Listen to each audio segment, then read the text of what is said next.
Assalamualaikum warahmatullahi wabarakatuh. Apa kabar anak-anak kelas 4A? Semoga kalian semua dalam keadaan sehat walafiat. Untuk hari Kamis ini, kita masih melaksanakan BDR, yaitu belajar dari rumah. Mohon bimbingan dari mama-mama untuk mendampingi putra atau putrinya dalam pembelajaran hari ini ya. Dan jangan lupa anak-anak kelas 4A untuk memperhatikan protokol kesehatan, yaitu dengan cara mencuci tangan sebelum dan sesudah melakukan aktivitas, dan kalian semua harus tetap semangat. Baiklah anak-anak, sebelum memulai pembelajaran hari ini, marilah kita mengucapkan Bismillah terlebih dahulu. Bismillahirrohmanirrohim. Anak-anak, untuk hari ini kita sudah masuk pembelajaran 2, tema 1, subtema 2. Ada 3 pelajaran yang akan kita pelajari hari ini. Yang pertama adalah PPKN dengan topik kerjasama dalam keragaman. Lalu yang kedua ada matematika dengan materinya mengenal sudut dan mengukur besar sudut. Yang terakhir kita akan belajar SBDP tentang pola lantai dalam tari. Baiklah anak-anak, kita masuk ke pembelajaran PPKN. Sebelumnya, kita sudah banyak belajar tentang indahnya keberagaman budaya Indonesia. Bagaimana cara menjalin kebersamaan dalam keberagaman tersebut? Mari kita gali lebih jauh. Ayo membaca. Bacalah teks berikut. Tong sampah gotong royong. Ada yang berbeda setelah senam pagi pada hari Minggu ini. Warga berkumpul dengan berbagai peralatan dan perlengkapan di lapangan kampung. Beberapa drum kosong, bilah-bilah bambu, karung plastik bekas, dan ember bekas tersusun di pojok kiri lapangan. Di pojok lain terlihat tumpukan kaleng cat, kuas, wadah cat, dan beberapa peralatan lain. Apa yang akan dikerjakan oleh warga hari ini? Pagi hari, Pak Made dan keluarganya harus melakukan ibadah pagi terlebih dahulu di pura. Sementara itu, warga bekerja sejak pagi bergotong royong menyiapkan tempat sampah baru. Udin, Siti, dan Edo membantu Pak Ismail dan beberapa warga lain menganyam bila-bila bambu menjadi keranjang sampah. Keranjang ini akan menjadi tempat sampah kebun seperti daun-daun kering, batang, dan buah yang berjatuhan di bawah pohon. Lani memilih untuk membantu warga yang memoleskan cat dasar putih pada ember dan drum bekas. Ada juga warga yang menambal lubang-lubang di karung-karung bak plastik bekas agar nantinya bisa dipakai kembali menjadi tempat sampah kering. Kira-kira pukul 10, Pak Made, Dayu, dan keluarganya sudah kembali dari kegiatan ibadah. Tong-tong sampah baru siap dihias. Pak Made, Ibu Made, dan Dayu berkeliling membuat pola hiasan di tempat-tempat sampah baru. Lani turut membantu Dayu. Setelahnya, warga bergotong royong mengecat dan memperindah hiasan tempat sampah. Sebelum matahari meninggi, sudah ada 12 tempat sampah baru yang dihasilkan warga secara bergotong royong. Drum bekas, ember bekas, karung plastik, keranjang anyam sudah berubah menjadi tempat sampah yang cantik. Anak-anak kelas 4A, setelah Bu Guru membacakan cerita tong sampah gotong royong, Bu Guru akan bertanya, bercerita tentang apa bacaan tersebut? Apakah ada yang bisa menjawab? Ya benar, bercerita tentang kerjasama. Apa itu kerjasama? Kerjasama merupakan usaha atau kegiatan oleh beberapa orang atau kelompok untuk mencapai tujuan bersama. Kalian harus ingat, kerjasama dalam keberagaman merupakan sikap yang harus dikembangkan. Manfaat kerjasama antara lain 1. Membuat pekerjaan cepat selesai. 2. Memupuk rasa kekeluargaan. 3. Meringankan beban orang lain. 4. Memupuk rasa persatuan dan kesatuan. 5. Terciptanya suasana aman, tertib, dan tentram. 6. Tercipta lingkungan yang harmonis. 7. Menumbuhkan rasa persaudaraan. 8. Memupuk rasa tolong-menolong. Baiklah anak-anak kelas 4A, kita lanjut pembelajaran kedua, yaitu matematika. Ayo mengamati. Sekarang kalian coba amati jenis-jenis rumah adat berikut ini. Keragaman budaya Indonesia juga terlihat dalam rumah adat.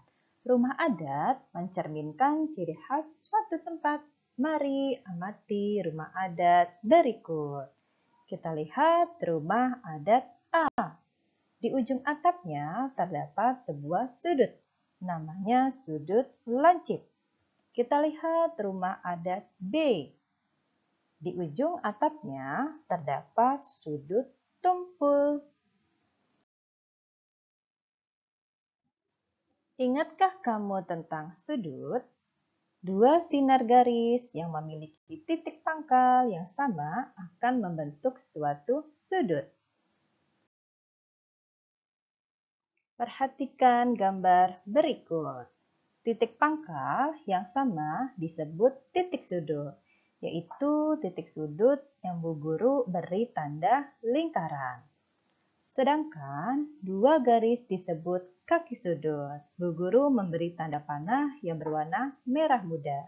Jadi, yang diberi tanda lingkaran dinamakan titik sudut. Dan untuk yang diberi tanda panah merah muda disebut kaki sudut.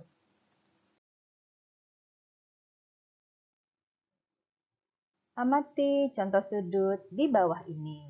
Nah, anak-anak, kalian perhatikan untuk contoh sudutnya.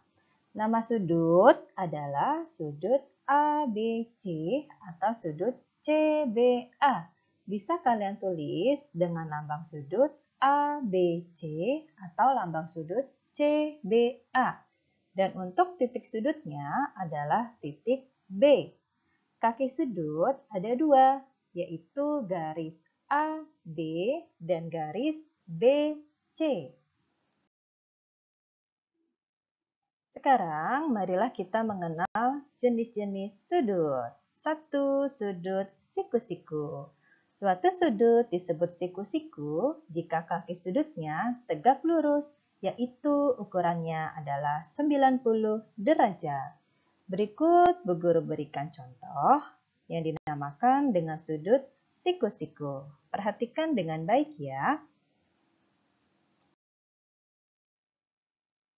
Yang kedua ada sudut lancip. Suatu sudut disebut lancip jika ukuran sudutnya lebih kecil dari sudut siku-siku, yaitu antara 0 dan 90 derajat. Berikut Bu Guru beri contoh sudut lancip. Kalian simak baik-baik ya untuk contohnya. Yang ketiga ada sudut tumpul. Suatu sudut disebut sudut tumpul jika ukuran sudutnya lebih besar dari sudut siku-siku, yaitu antara 90 dan 180 derajat. Bu Guru berikan contoh untuk sudut tumpul. Kalian amati dengan baik ya. Bagaimana kita mengetahui besar sudut?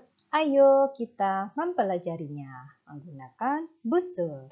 Alat yang digunakan untuk mengukur sudut secara baku adalah busur. Sudut dilambangkan dengan lambang sudut yang Ibu beri tanda lingkaran.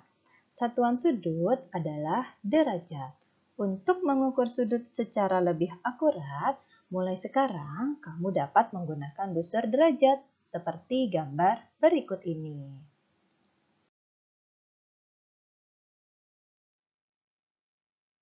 Bagian dari busur derajat, pertama ada skala luar, yaitu pengukuran sudut sisi kiri. Di tengah ada titik pusat busur. Lalu ada garis alas busur. Dan terakhir, skala dalam, pengukuran sudut sisi sebelah kanan. Cara mengukur sudut, berikut cara mengukur sudut menggunakan busur. 1. Letakkan busur di atas sudut yang akan diukur. 2. Himpitkan titik sudut tepat di titik pusat busur. 3. Pastikan salah satu kaki sudut tepat berimpit dengan garis alas busur. 4. Perhatikan kaki sudut lainnya. Bacalah angka pada busur yang berimpit dengan kaki sudut tersebut. Di sini Bu Guru memberikan contoh. Besar sudut adalah 60. 180 dikurang 120 adalah 60. Jadi besar sudutnya adalah 60 derajat.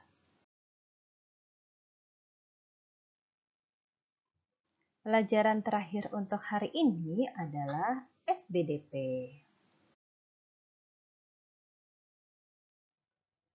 Kalian sudah berlatih gerakan dasar tarian Bunglon Jempa.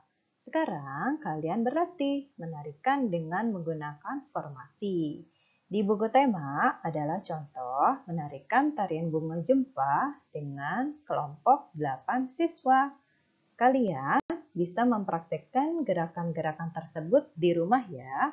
Pertama ada gerakan A. Yang kedua, kalian bisa praktekkan gerakan B. Berikutnya, kalian bisa praktekkan formasi gerakan C.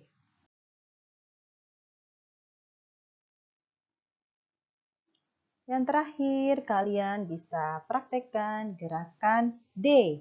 Nah, anak-anak kelas 4A, kalian dapat mempraktekkan gerakan-gerakan tersebut di rumah ya. Ajaklah kakak, adik, ibu, ayah untuk mempraktekkan gerakan-gerakan tersebut. Selamat mencoba!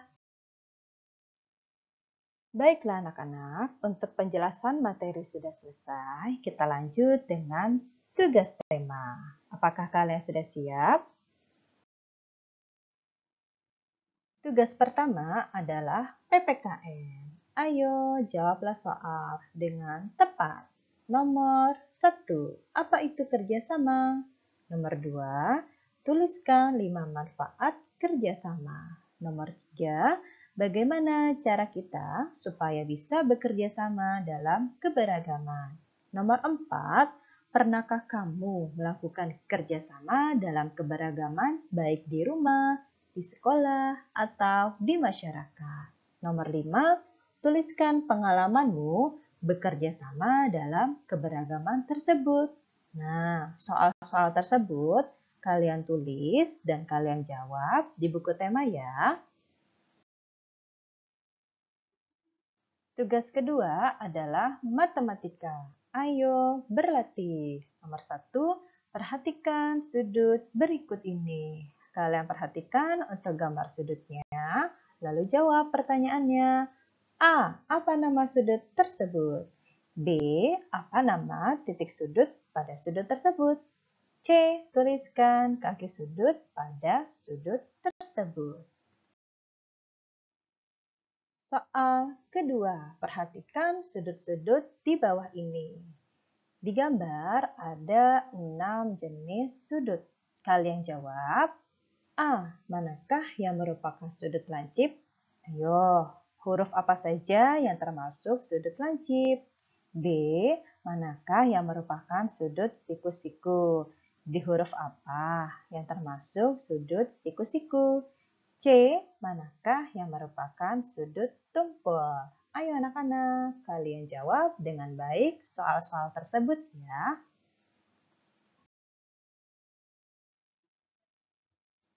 Anak-anak kelas 4A, selesai sudah pembelajaran kita hari ini dan semangat mengerjakan untuk tugas-tugas yang Ibu berikan. Wassalamualaikum warahmatullahi wabarakatuh.